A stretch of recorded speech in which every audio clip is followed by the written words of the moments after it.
तुमच्या मोबाईलमध्ये क्रोम यावरती जायचं आहे आणि या ठिकाणी पीक विमा हे नमस्कार शेतकरी मित्रांनो, खरीपचा पीक विमा हा राज्यामधील सर्व शेतकऱ्यांच्या खात्यामध्ये जमा झालेला आहे. परंतु काही शेतकऱ्यांच्या मनामध्ये या खरीपच्या पीक विम्याबाबत काही प्रश्न आहेत.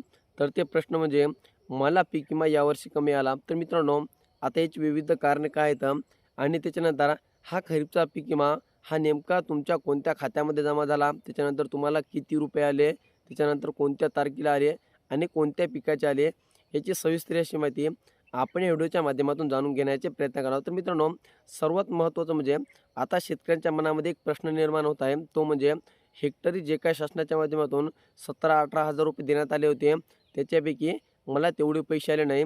तर त्याच्या मागचं मुख्य कारण काय? तर मित्रांनो, ज्यावेळेस आपण खरीपचा पीक विमा हा ऑनलाईन करत असतो, ऑनलाईन भरत असतो, त्यावेळेस जर तुमच्याकडे एका हेक्टरचं क्षेत्र असेल आणि त्याच्यामध्ये जर तुम्ही अर्धं क्षेत्र कापसाचं भरलं असाल आणि अर्धं जर सोयाबीनचं भरलं असाल, तर त्याच्यापैकी तुम्हाला फक्त त्या 50 गुंठेच्या सोयाबीनचेच पैसे आले तर अर्थातच ज्या शेतकऱ्यांना हेक्टरी 17,500 यायला पाहिजे होते, तर त्यांना जवळपास 8 ते 9 हजार रुपये फक्त एवढा खरीपचा पीक विमा जमा झाला आहे.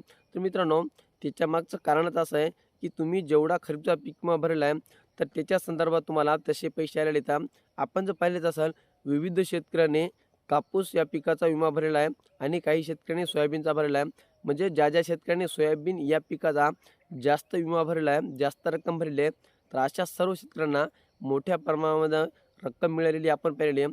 आता याच्यामध्ये जे काही खरीपचा पीक विमा आहे, तर ते एका एकरसाठी जवळपास 7,000 रुपये असा शेतकऱ्यांच्या खात्यामध्ये जमा झाला आहे. तर मित्रांनो, ही होती माहिती की नेमका खरीपचा पीक विमा शेतकऱ्यांना कमी का आला, याची माहिती आपण पाहिली. आता हा खरीपचा पीक विमा तुमच्या मोबाईलमध्ये कसा चेक करायचा हे बघणार आहोत. चला तर मित्रांनो, आता या व्हिडिओच्या माध्यमातून ही संपूर्ण माहिती आपण बघणार आहोत. आता सर्वात पहिले तुम्हाला तुमच्या मोबाईलमध्ये क्रोम यावरती जायचं आहे आणि या ठिकाणी पीक विमा हे नाव टाकून सर्च करायचं आहे. त्यानंतर पहिली वेबसाईट ओपन होईल, तर त्यावरती तुम्हाला क्लिक करायचं आहे. आता यावर क्लिक केल्यानंतर या ठिकाणी बघू शकता तुमच्या समोर अशा प्रकारचा एक डॅशबोर्ड ओपन होईल. आता याच्यामध्ये तुम्हाला खाली विविध पर्याय दिले तर त्यामध्ये तुम्हाला फार्मर कॉर्नर हा महत्त्वाचा पर्याय दिलेला आहे, पहिला पर्याय. तर त्यावरती तुम्हाला क्लिक करायचं आहे.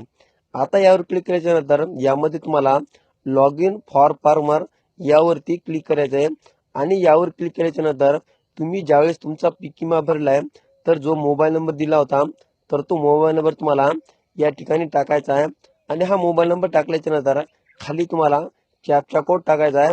हा कॅप्चा कोड टाकल्याच्या नंतर सेंड फॉर OTP याच्यावरती क्लिक करायचं आहे. आता यावर क्लिक केल्याच्या नंतर तुमचा जो का रजिस्टर मोबाईल नंबर आहे, तर त्यावरती एक 6 अंकी OTP पाठवला जाईल.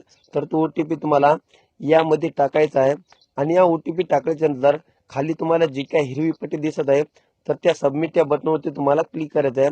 आता यावर क्लिक केल्याच्या नंतर यामध्ये बघू शकता शेतकऱ्याची पूर्ण माहिती आलेली आहे. त्यामध्ये शेतकऱ्याचं नाव, शेतकऱ्याचा मोबाईल नंबर, आधार नंबर व त्याचा पत्ता आणि खाली बघू शकता प्रिव्हियस पॉलिसी डिटेल्स म्हणजे तुमच्या पीक विम्याची संपूर्ण माहिती यामध्ये दिलेली आहे. आता 2025चा खरीप पीक विमा, त्यामध्ये तुम्हाला त्या टोटल क्लेम पेड या लाल बटनवरती क्लिक करायचं आहे. जेणेकरून यावर क्लिक केल्यानंतर तुम्हाला ही संपूर्ण माहिती दिसणार आहे.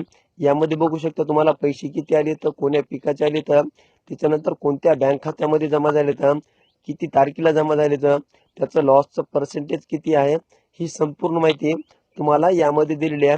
तर मित्रांनो, अशा पद्धतीने तुम्हाला खरीपचा पीक विमा नेमका किती आलेला आहे अशी सविस्तर माहिती या व्हिडिओच्या माध्यमातून तुम्ही स्वतः घर बसल्या बघू शकता. तर मित्रांनो, ही होती महत्त्वपूर्ण माहिती जी की आपण व्हिडिओच्या माध्यमातून जाणून घेण्याचे प्रयत्न केले. हे अपडेट तुम्हाला कसं वाटलं? चॅनलवर जर नवीन असेल तर चॅनलला सबस्क्राईब करा, कारण अशाच प्रकारच्या संपूर्ण योजनांची माहिती तुमच्यापर्यंत पोहोचत राहतील. चला तर मित्रांनो, भेटत राहू नवीन माहितीसह, नवीन व्हिडिओसह. धन्यवाद.